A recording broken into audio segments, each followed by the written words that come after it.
ಇಂದು ನಾವು ಗಣಿತ ಪ್ರಕಾಶ ಭಾಗ 2 6ನೇ ತರಗತಿಯ ಮೊದಲನೇ ಅಧ್ಯಾಯವನ್ನು ಅಭ್ಯಾಸ ಮಾಡೋಣ. ಸುತ್ತಳತೆ ಮತ್ತು ವಿಸ್ತೀರ್ಣ. ಈ ಅಧ್ಯಾಯದ ಪುಟ ಸಂಖ್ಯೆ 4ರಲ್ಲಿರುವ ಪ್ರಶ್ನೆಗಳನ್ನು ಇಂದು ನಾವು ಬಿಡಿಸೋಣ. ಕಂಡುಹಿಡಿಯಿರಿ. ಮೊದಲನೇ ಪ್ರಶ್ನೆ, ಬಿಟ್ಟಿರುವ ಪದಗಳನ್ನು ಕಂಡುಹಿಡಿಯಿರಿ.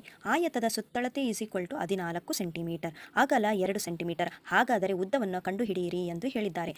ಈಗಾಗಲೇ ನಮಗೆ ಆಯತದ ಸುತ್ತಳತೆ ಮತ್ತು ಚೌಕದ ಸುತ್ತಳತೆಯ ಸೂತ್ರಗಳು ತಿಳಿದಿವೆ. ಅವುಗಳು: ಚೌಕದ ಸುತ್ತಳತೆ = 4 ಇಂಟು ಬಾಹುವಿನ ಉದ್ದ, ಆಯತದ ಸುತ್ತಳತೆ = 2 ಇಂಟು ಉದ್ದ ಪ್ಲಸ್ ಅಗಲ. ಆಯತದ ಸುತ್ತಳತೆ = 2 ಇಂಟು ಉದ್ದ ಪ್ಲಸ್ ಅಗಲ, ಇದು ನಮ್ಮ ಸೂತ್ರ. ಹಾಗಾದರೆ ಮೊದಲನೇ ಪ್ರಶ್ನೆಯಲ್ಲಿ ಆಯತದ ಸುತ್ತಳತೆಯನ್ನು ನೀಡಿದ್ದಾರೆ. ಅದಕ್ಕಾಗಿ 14 = 2 ಇಂಟು ಉದ್ದ ಪ್ಲಸ್ ಅಗಲ. 14 2 ಉದ್ದ ನಮಗೆ ಕೊಟ್ಟಿಲ್ಲ, ಆದ್ದರಿಂದ ಉದ್ದ ಎಂದು ಬರೆದಿದ್ದೇವೆ. ಪ್ಲಸ್ 2 ಗುಣಾಕಾರ ಮಾಡಿದಾಗ 4 ಬರುತ್ತದೆ. 14 - 4, ಈ 4ಅನ್ನು ಎಡಕ್ಕೆ ಕಳಿಸಿದಾಗ -4 ಆಗುತ್ತದೆ. = 2 ಇಂಟು ಉದ್ದ. 10 14ರಲ್ಲಿ 4ಅನ್ನು ಕಳೆದಾಗ 10 ಡಿವೈಡೆಡ್ ಬೈ ಈ 2ಅನ್ನು ಈ ಕಡೆ ಕಳಿಸಿದಾಗ ಗುಣಾಕಾರ ಇರುವುದು ಭಾಗಾಕಾರ ಆಗುತ್ತದೆ. ಉದ್ದ. ಹಾಗಾದರೆ ಉದ್ದ = 5 ಸೆಂಟಿಮೀಟರ್ ಆಗುತ್ತದೆ. ಈಗ ನಾವು ಎರಡನೇ ಪ್ರಶ್ನೆಯನ್ನು ನೋಡೋಣ. ಚೌಕದ ಸುತ್ತಳತೆ = 20 ಸೆಂಟಿಮೀಟರ್. ಹಾಗಾದರೆ ಬಾಹುವಿನ ಉದ್ದವನ್ನು ಕಂಡುಹಿಡಿಯಿರಿ. ಈ ಪ್ರಶ್ನೆಯನ್ನು ನಾನು ಇಲ್ಲಿ ಬರೆದುಕೊಂಡಿದ್ದೇನೆ. ಚೌಕದ ಸುತ್ತಳತೆ = 20 ಸೆಂಟಿಮೀಟರ್, ಬಾಹುವಿನ ಉದ್ದ = ಏಕೆಂದರೆ ನಮಗೆ ಬಾಹುವಿನ ಉದ್ದವನ್ನು ನೀಡಿರುವುದಿಲ್ಲ. ಚೌಕದ ಸುತ್ತಳತೆ = 4 ಇಂಟು ಬಾಹುವಿನ ಉದ್ದ, ಇದು ನಮ್ಮ ಸೂತ್ರವಾಗಿದೆ. ಚೌಕದ ಸುತ್ತಳತೆ ಈಗಾಗಲೇ ಅವರು ನಮಗೆ ನೀಡಿದ್ದಾರೆ 20 ಸೆಂಟಿಮೀಟರ್, ಆದ್ದರಿಂದ ನಾನು ಇಲ್ಲಿ 20 ಎಂದು ಬರೆದುಕೊಂಡಿದ್ದೇನೆ. = 4 ಇಂಟು ಬಾಹುವಿನ ಉದ್ದ, ಅವರು ನಮಗೆ ನೀಡಿಲ್ಲ. 20 ಈ 4 ಗುಣಾಕಾರದಲ್ಲಿರುವುದರಿಂದ ಎಡಕ್ಕೆ ಬಂದಾಗ ಅದು ಭಾಗಾಕಾರ ರೂಪದಲ್ಲಿ ಬರುತ್ತದೆ. 20 ಡಿವೈಡೆಡ್ ಬೈ 4 = ಬಾಹುವಿನ ಉದ್ದ.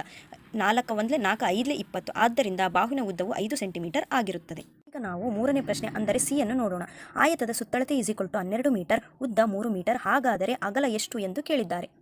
ಪ್ರಶ್ನೆಯಲ್ಲಿ ನೀಡಿರುವುದನ್ನು ನಾನು ಬರೆದುಕೊಂಡಿದ್ದೇನೆ. ಆಯತದ ಸುತ್ತಳತೆ = 12 ಮೀಟರ್, ಉದ್ದ 3 ಮೀಟರ್. ಹಾಗಾದರೆ ಅಗಲವೆಷ್ಟು? ಆಯತದ ಸುತ್ತಳತೆ ನಮಗೆ ಈಗಾಗಲೇ ಸೂತ್ರ ಗೊತ್ತು, ಆದ್ದರಿಂದ 2 ಇಂಟು ಉದ್ದ ಪ್ಲಸ್ ಅಗಲ.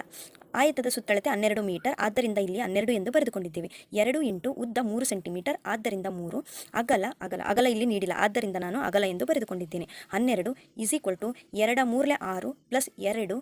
ಅಗಲವನ್ನು ನೀಡಿಲ್ಲ, ಆದ್ದರಿಂದ ಅಗಲ. ಬಲದಲ್ಲಿರುವ 6ಅನ್ನು ಎಡಕ್ಕೆ ಕಳಿಸಿದಾಗ -6 ಆಗುತ್ತದೆ. 12 - 6 = 2 ಇಂಟು ಅಗಲ.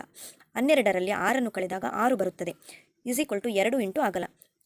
ಬಲಭಾಗದಲ್ಲಿರುವ 2ಅನ್ನು ಎಡಕ್ಕೆ ಕಳಿಸಿದಾಗ ಅದು ಭಾಗಾಕಾರದಲ್ಲಿ ಹೋಗುತ್ತದೆ. 2 1 2 3 6, ಆದ್ದರಿಂದ ಅಗಲವು 3 ಮೀಟರ್ ಆಗಿರುತ್ತದೆ.